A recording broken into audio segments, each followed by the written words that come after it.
contoh cara membuat visi misi. Jadi ada beberapa tips yang bisa Bapak Ibu lakukan untuk membuat visi. Tips yang pertama, kita harus menyesuaikan pertanyaan untuk pendidik dengan tahapan perkembangan peserta didik dengan tahapan perkembangan belajarnya. Kemudian Bapak Ibu, tenaga kependidikan mungkin terkadang tidak terlihat dirinya sebagai pendidik. Berikan pengantar bahwa bekerja di satuan pendidikan atau pendidik, kita punya peran, apapun itu peran kita. Kemudian untuk wali murid atau orang tua, perlu cermat memilih perwakilan agar perwakilan bisa representatif, ya. Orang tua baru, orang tua lama, misalnya orang tua yang kritis, kita ambil sampelnya masing-masing. Ya. Jadi kita lakukan wawancara terhadap peserta didik, staf guru tadi ya. Jadi setelah kita lakukan wawancara tadi, dari jawaban-jawaban mereka, kita akan membuat keterkaitan atau benang merah. Kemudian letakkan jawaban-jawaban ketiga kelompok tersebut sehingga terlihat, ya, kita telisik bersamaan dan perbedaannya apa. Ya, dari peserta didik ada beberapa pertanyaan yang bisa Bapak Ibu buat.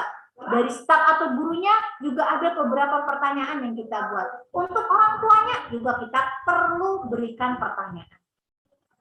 Jadi tadi tips-tipsnya adalah kita harus menyelesaikan pertanyaannya seperti itu. Jadi kira-kira untuk peserta didiknya apa yang menjadi kebutuhan yang ingin dicapai. Kemudian satuan pendidikan seperti apa yang kamu inginkan.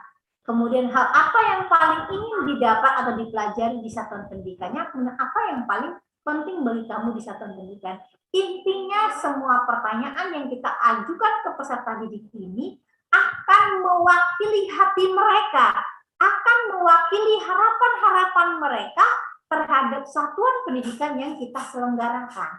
Jadi kita bisa melihat dari curahan-curahan pendapat mereka yang akan membentuk visi kita ke depannya. Nah, seperti itu. Kemudian dari staf guru juga kita harus ambil pendapatnya. Jadi kita berikan pertanyaan juga kepada mereka. Begitu juga untuk orang tua. Ya. Jadi kira-kira dari jawaban-jawaban mereka kita bisa mengetahui sebenarnya orang tua punya harapan, punya mimpi yang seperti apa terhadap sekolah kita.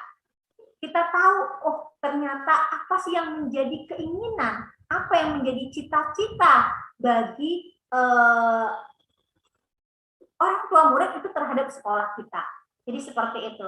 Begitu juga tadi untuk guru yang mungkin selama ini punya aspirasi, punya pendapat, namun sulit untuk mengungkapkannya, maka disinilah kita harus bisa menggali kreativitas atau ide-ide brilian dari mereka yang akan